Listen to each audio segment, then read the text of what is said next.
ये जो डेफिनेशन हम लोग पढ़ते थे, a to b fx dx, ये आपका होता था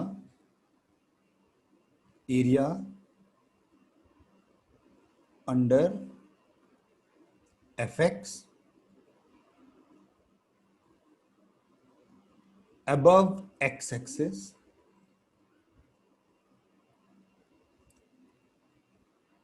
between x equal to a and x equal to b, ऐसा होता था। इसमें हम लोग क्या करते थे, एरिया अबव एक्स एक्सिस, जो एक्स एक्सिस के ऊपर एरिया होता था, is taken as positive.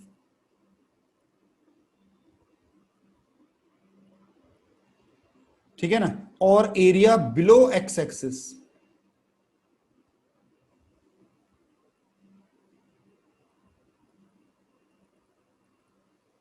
Is taken as negative. ये हम लोग डेफिनेट इंटीग्रल में करते थे।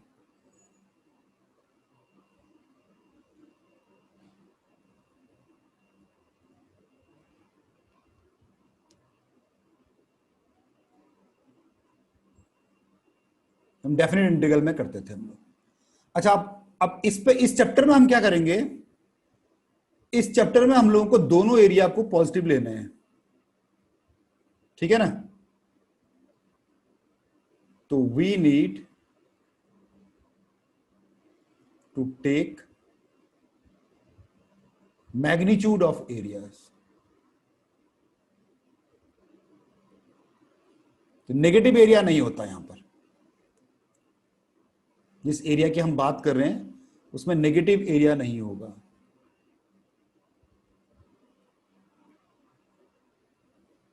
ठीक है ना। अब देखो, जैसे एक छोटा सा एग्जांपल मैं आपको दिखाता हूं, उससे सब कुछ क्लियर हो जाना चाहिए। जैसे मान लो एक क्वेश्चन है, मुझे इंटीग्रेट करना है ए से बी में एफ एक्स डी एक्स। कोई मान लो एक कोई फंक्शन है एफ एक्स डी एक्स, ठीक है ना, और इसका ग्राफ ऐसा कुछ है। मान लो ये आपका सपोज करो ए पॉइंट है, ये आपका सपोज करो बी पॉइंट है, ये आपका सपोज करो सी पॉइंट है। तो ग्राफ कुछ सपोज करो ऐसा कुछ है, बिल्कुल सिमेट्री ये वाला। ठीक है ना, ये आपका सपोज एक्स एक्सिस है।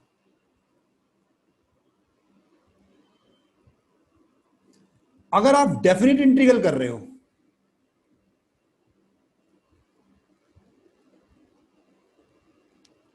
अगर आप लोग डेफिनेट इंटीग्रल कर रहे हो तो क्या होगा,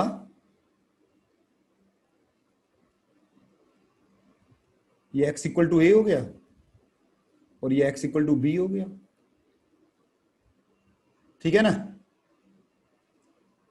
ये वाला जो एरिया होगा x एक्सिस के ऊपर वाला एरिया,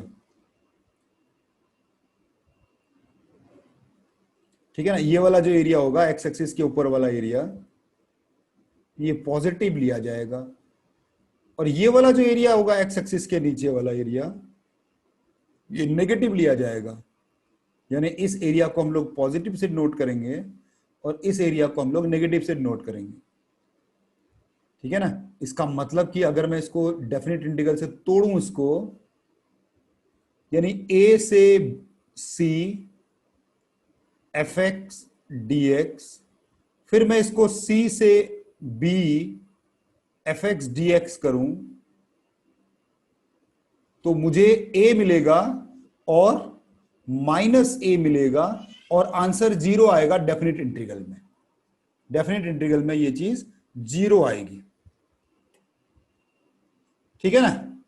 अब जहां तक अब मैं एरिया की बात कर रहा हूं, जहां पर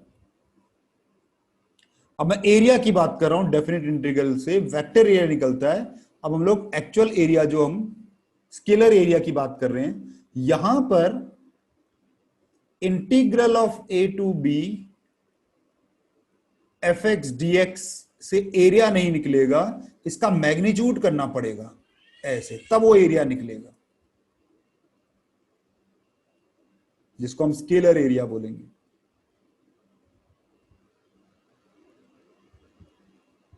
ठीक है ना, स्केलर एरिया। तो इसके लिए हमें क्या करना पड़ेगा भैया, जो चीज पॉजिटिव है, ए से सी तक जो एरिया था एफ एक्स डी एक्स, वो पहले से ही पॉजिटिव था, और जो एरिया सी से लेकर बी तक था वो नेगेटिव आ रहा था एक्स एक्स, तो उस वाले का हम लोग मॉड कर देंगे। तो ये ए प्लस माइनस ए जो आ रहा था उसका हम लोग मॉड कर देंगे, तो आपका आंसर 2a आ जाएगा। ये देखिए, सही है ना। तो ये अंतर है डेफिनेट इंटीग्रल वाले चैप्टर में और एरिया वाले चैप्टर में, बाकी सब कुछ सेम है। ठीक है, लिख लो। देखो ये वाला एरिया आपका पहले से ही पॉजिटिव है, लेकिन ये वाला जो एरिया है ये एरिया नेगेटिव है। लेकिन जब हम डेफिनेट इंटीग्रल करेंगे तो ये दोनों का जो वैल्यू आएगी वो 0 आ जाएगी, क्योंकि एक पॉजिटिव एक नेगेटिव है। लेकिन जब हम एरिया डेफिनेट एरिया निकालने की बात कर रहे हैं, सिर्फ एरिया निकालने की बात कर रहे हैं स्केलर टर्म्स में, तो आपका ये एरिया को नेगेटिव, पॉजिटिव वाले को तो ठीक है आपने ऐसे ही रख लिया, लेकिन जो नेगेटिव वाले एरिया है उसको पॉजिटिव बनाने के बाद ऐड करेंगे तो आपको एरिया की वैल्यू मिल जाएगी असली।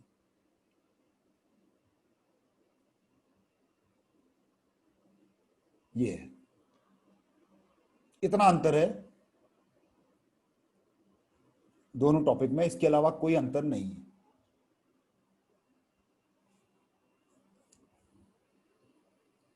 ठीक है ना। एग्जाम्पल दिखा रहा था मैं आपको, एक सिंपल सा एग्जाम्पल क्या दिया जाए। हाँ, ये देखो, माइनस पाई से लेकर पाई तक साइन एक्स डीएक्स, इसको अगर करें तो साइन एक्स का माइनस कॉस एक्स, और लिमिट डाल देते हैं माइनस पाई टू पाई, तो minus of cos pi minus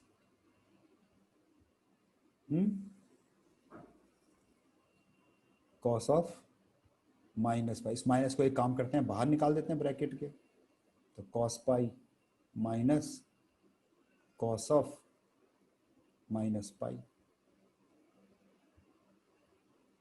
तो ये आपको 0 मिल गया। Definite integral, integral of sine x minus pi से पाई 0 है। अब यही वाला क्वेश्चन आपको देखो ऐसे पूछेगा, अगर मान लो सेकंड इसका पार्ट, मान लो ऐसे पूछा आपसे, फाइंड एरिया बाउंडेड बाय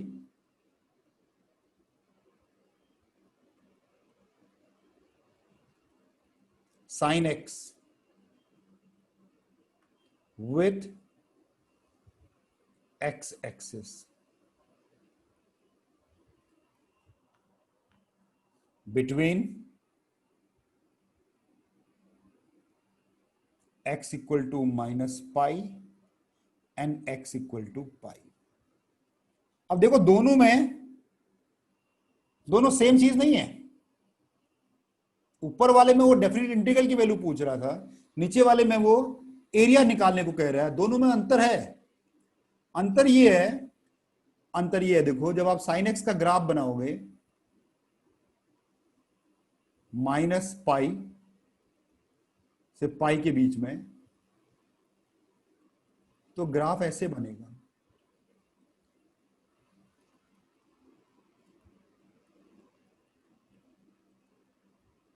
ऐसे बनेगा आपका ग्राफ।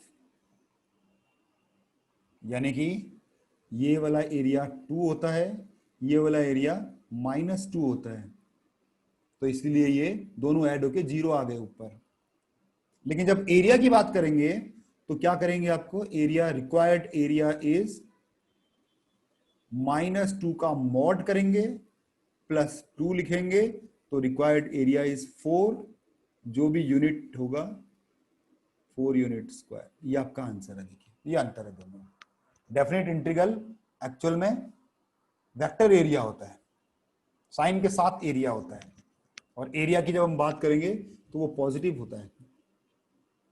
ऐड करके नहीं मॉड करना है, मॉड करके ऐड करना है, नेगेटिव एरिया को पॉजिटिव करना है। सही याद रहेगा ये चीज? हाँ चलिए, अब 3 इसको मैं पॉइंट के फॉर्म में लिखवा देता हूं, पॉइंटों के फॉर्म में इसको लिखवा देता हूं। देखिए तो आपको याद रहेगा तो। हाँ, साइन कन्वेंशंस ऐसे लिखते हैं इसको, साइन कन्वेंशंस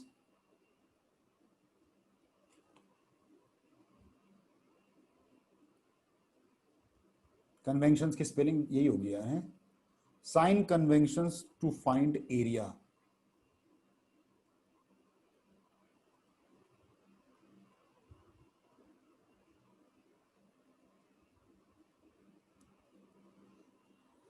तो आपको यानी साइन कन्वेंशन यूज करना पड़ता है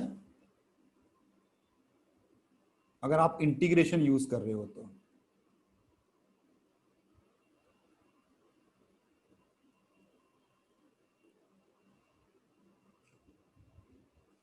ये ठीक है, पहला 3 है बस छोटे छोटे से। अगर अगर आपका इंटीग्रल ये है A to B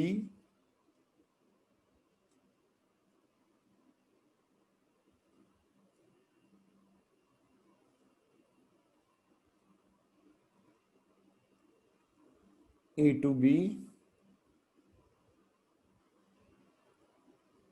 f(x) dx, अगर ये आपका है, अगर तो आपका फंक्शन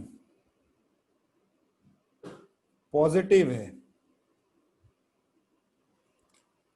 ठीक है ना, और a आपका b से छोटा है, छोटा है, इक्वल तो इक्वल है ना, a b से छोटा है, ऐसा कुछ है, तो no need for any modification.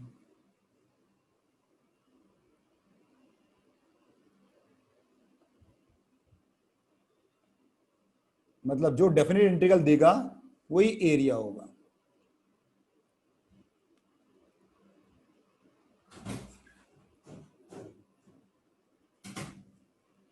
No need for any modification. दूसरा, सेम अगर डेफिनेट इंटीग्रल में कंडीशन ये हो गई कि आपका f(x) नेगेटिव है, पूरी तरह से नेगेटिव, ठीक है ना, तो आपको करना क्या है, एरिया आपको सीधे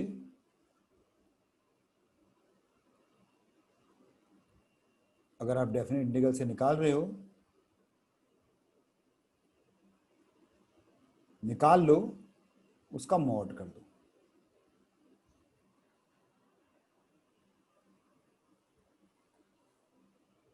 ये सबसे इसमें दिक्कत नहीं है, दिक्कत इसमें थर्ड थर्ड वाला जो है, इसको ध्यान रखने वाली चीज है।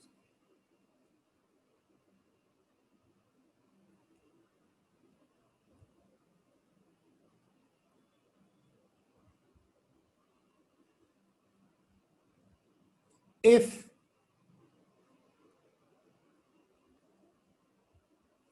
f(x)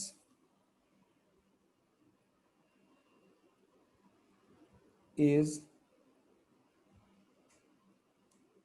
पॉजिटिव समवेयर, कहीं कहीं पर पॉजिटिव है, and negative somewhere,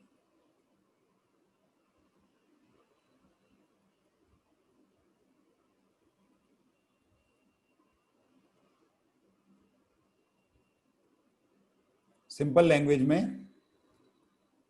f(x) crosses x axis, मगर मान लो अगर आपका एफ एक्स एक्स एक्सिस को क्रॉस कर जाते हैं, तब आपको एरिया निकालने के लिए क्या करना है, आपको third property of definite integral लगाने हैं। आपको third property of definite integral लगाना है, यूज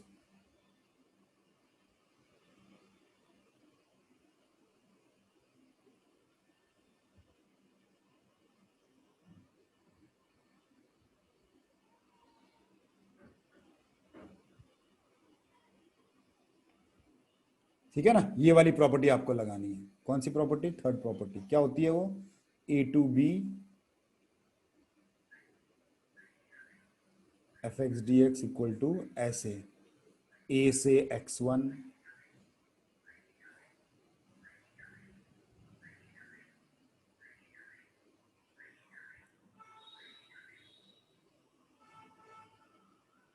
प्लस एक्स वन से एक्स टू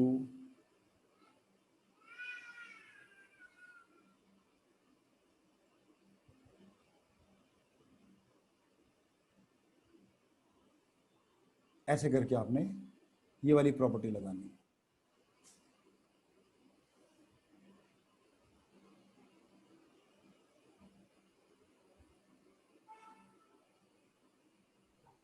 लास्ट में बी पे खत्म हो जाएगा।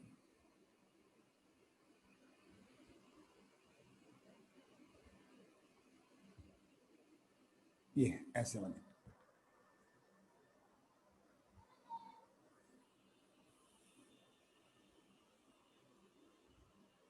ठीक है ना।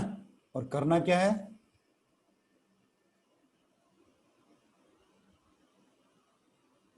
Take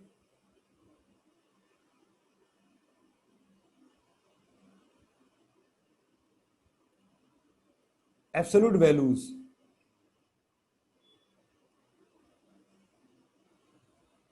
of all parts before adding। ये तीन चीजें मैंने लिखवा दी है और बता भी दी है आपको। ये पूरे चैप्टर की थ्योरी खत्म है। इतने ही थ्योरी है इस पूरे चैप्टर में, बस अब आपको सिर्फ क्वेश्चंस करने हैं।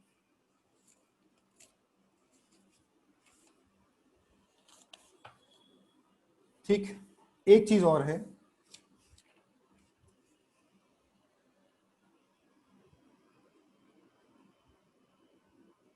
ठीक है ना। ये ऊपर करूं, थोड़ा सा ऊपर कर देता हूं,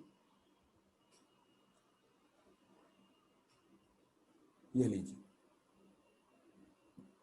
sign convention to find area using integration. अगर आप एक्स एक्सिस के ऊपर हो तो कोई प्रॉब्लम नहीं है, जो डेफिनेट इंटीग्रल देगा वही आपका एरिया है। अगर आप एक्स एक्सिस के नीचे हो तो डेफिनेट इंटीग्रल जो भी देगा उसको मॉड कर लेना है। और तीसरा वाला, अगर आधा पोर्शन एक्स एक्सिस के ऊपर है, आधा पोर्शन एक्स एक्सिस के नीचे है, तो अलग अलग एरिया निकालना पड़ेगा और सबको पॉजिटिव बना के फिर ऐड करना पड़ेगा।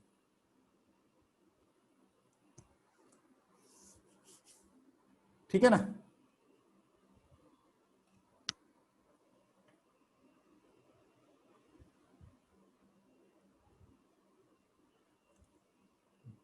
एक आता है इसमें कॉन्सेप्ट, एरिया बिटवीन कर्व्स।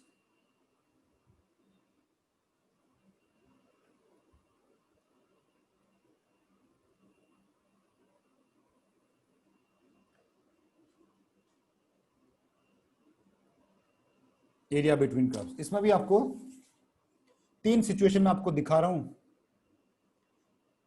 पहली सिचुएशन, मान लो ऐसे कुछ है,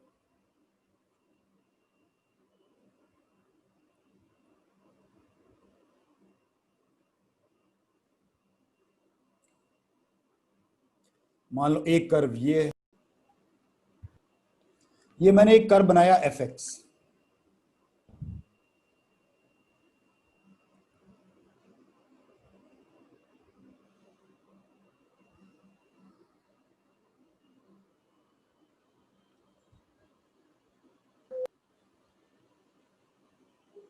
ठीक है ना। और इसके नीचे मैंने एक कर्व बना दिया,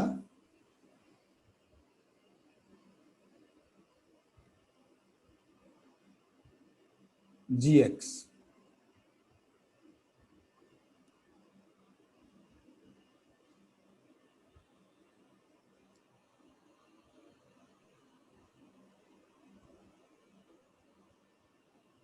ये सपोज करो आपका A पॉइंट है, ये सपोज करो आपका B पॉइंट है।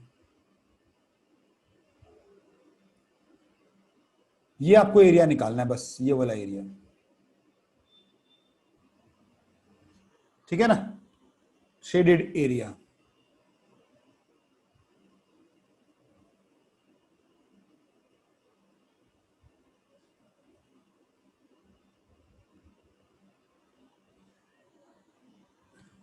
ठीक है, आप बहुत सिंपल सा एक काम कर सकते हो, आप A से B इंटीग्रेट कर दो, अपर कर्व जो भी ऊपर होगा, अपर वाला कर्व माइनस लोअर वाला कर्व।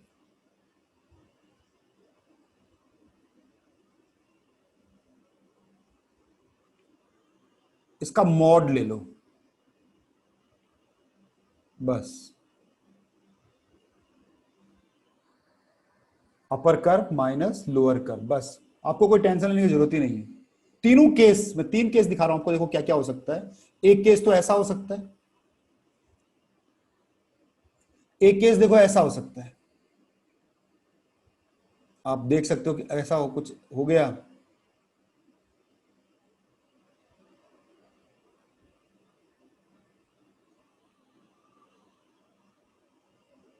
ये ए ले लेते हैं,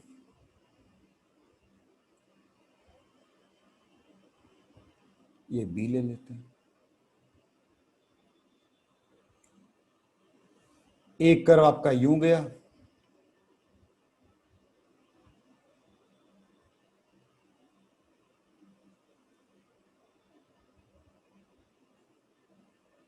और एक कर्व आपका यूं है।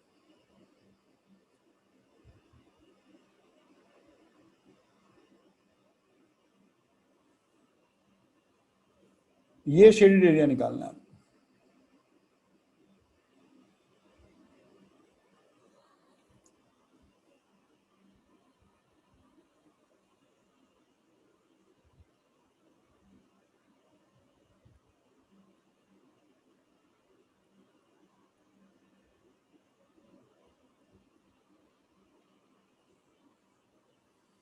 कोई दिक्कत नहीं है, सेम फॉर्मूला,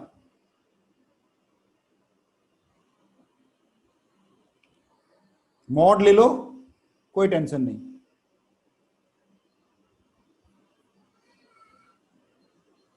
अपर वाला कर्व जो भी ऊपर कर्व है, दोनों में से जो भी बड़ा है, upper curve minus lower curve,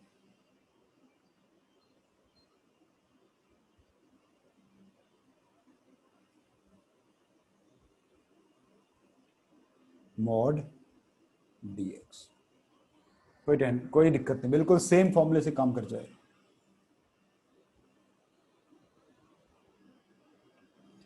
तीसरा वाला केस,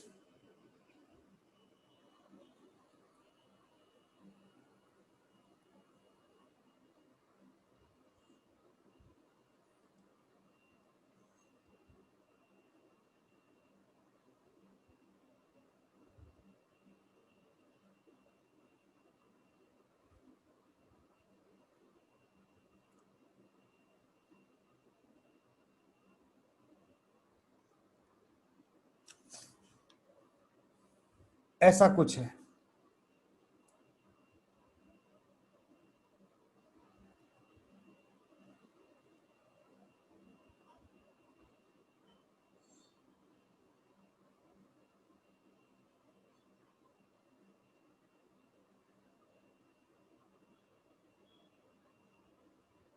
ऐसा कुछ है। ये आपका gx हो गया, ये आपका fx हो गया, ये आपका, ये सपोज ए पॉइंट है आपके पास,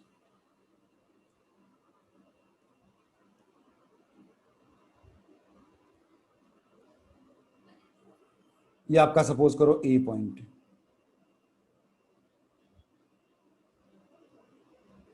ये आपका सपोज बी पॉइंट।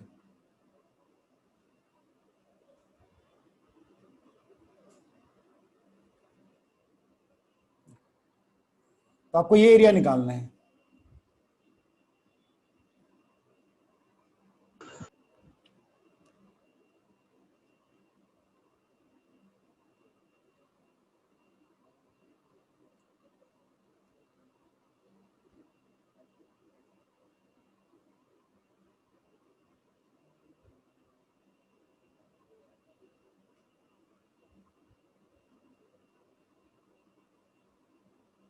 कुछ नहीं, आपने बस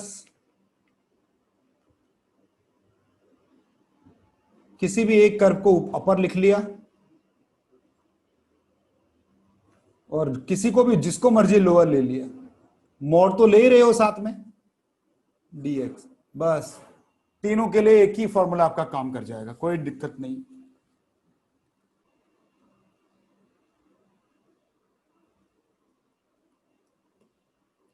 एफ एक्स है आपके पास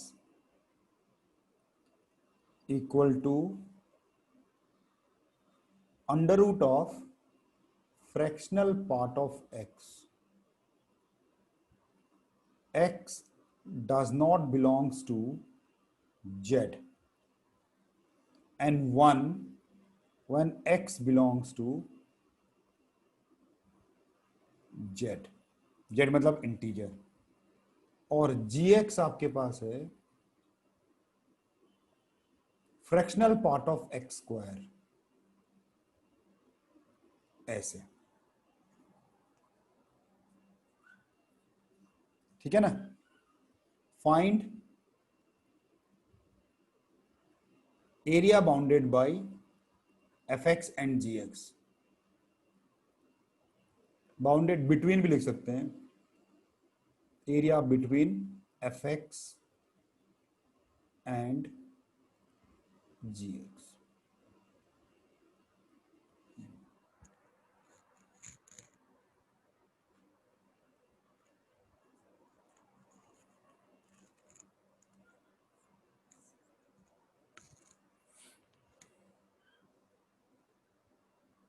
ट्राई करें, चलिए।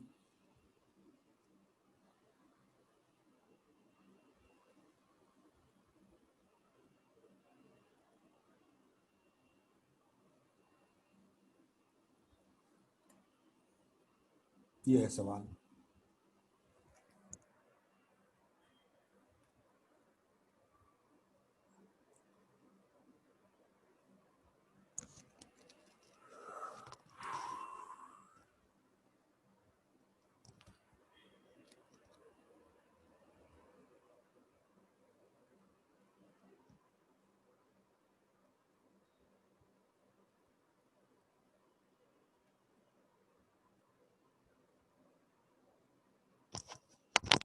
ग्राफ बनाना पड़ेगा आपको।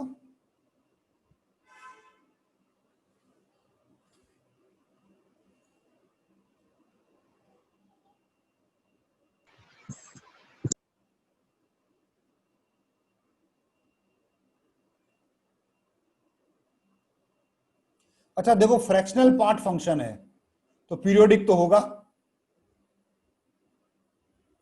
फ्रैक्शनल पार्ट फंक्शन पीरियोडिक होगा ही होगा। और वन, वन का अंडर रूट वन, वन से ऊपर नहीं जाएगा ये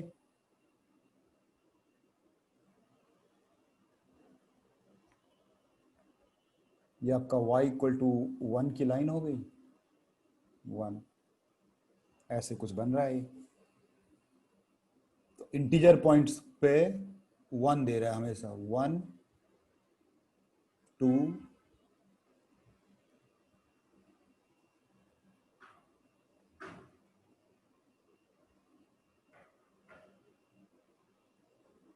टू, थ्री। क्या हो रहा है यार, ये नेट गया है क्या?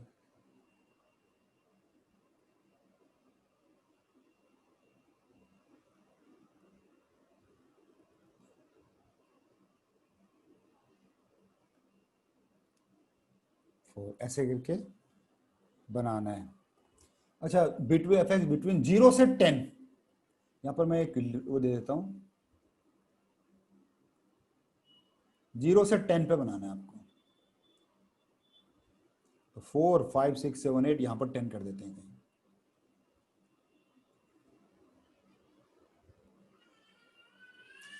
देखो अब इसका जो ग्राफ है y equal to fractional part under root का ग्राफ है, अंडर रूट का ग्राफ, और ये एक्स स्क्वायर तो पैराबोला की तरह बिहेव करेगा। तो 0 से 1 पे, ये मैं लाल से बनाता हूं इसको, इस वाले को लाल से बनाता हूं, एक्स स्क्वायर। तो 0 से ये ऐसे यूं जाएगा 1 पे, और क्योंकि पीरियोडिक फंक्शन है तो सारे ऐसे ही जाएंगे, लाल से बना हुआ ऐसे। और ये अंडर रूट ऑफ एक्स है तो ये पैराबोला इस तरह से जाएगा, ये इस तरह से जाएगा, ये यूं।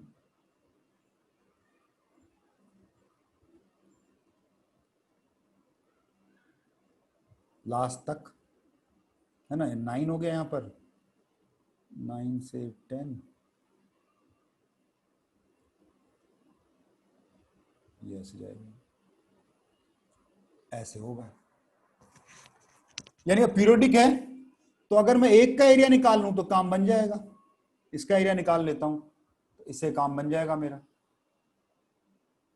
तो required area is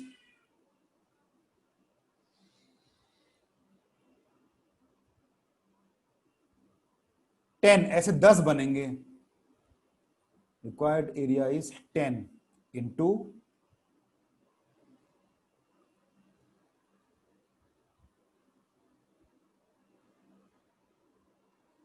integration of 0 से 1 upper curve minus lower curve. तो अपर कर्व मेरा अंडर रूट वाला है, upper curve minus lower curve dx, ये वाला फॉर्मूला लगा दिया मैंने। और याद रखना इसको मॉड करेंगे, अगर नेगेटिव आया तो मॉड करेंगे, नहीं तो कोई दिक्कत ही नहीं है। तो 10 इंटू ये 0 से 1 अंडर रूट ऑफ 0 से 1 में ही तो एक्स ही खुल जाएगा खाली, और ये एक्स स्क्वायर हो जाएगा dx, इसे ये लिख देंगे, क्योंकि जब x आपका 0 से 1 के बीच में होता है तो फ्रैक्शनल पार्ट ऑफ जो x होता है वो सीधे x बन जाता है।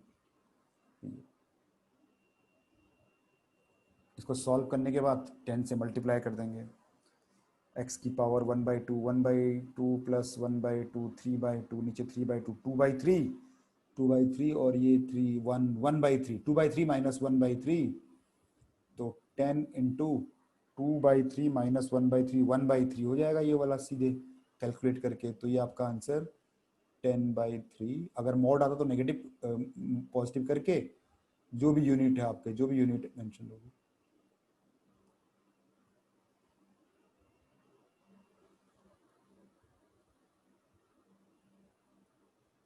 Unit square,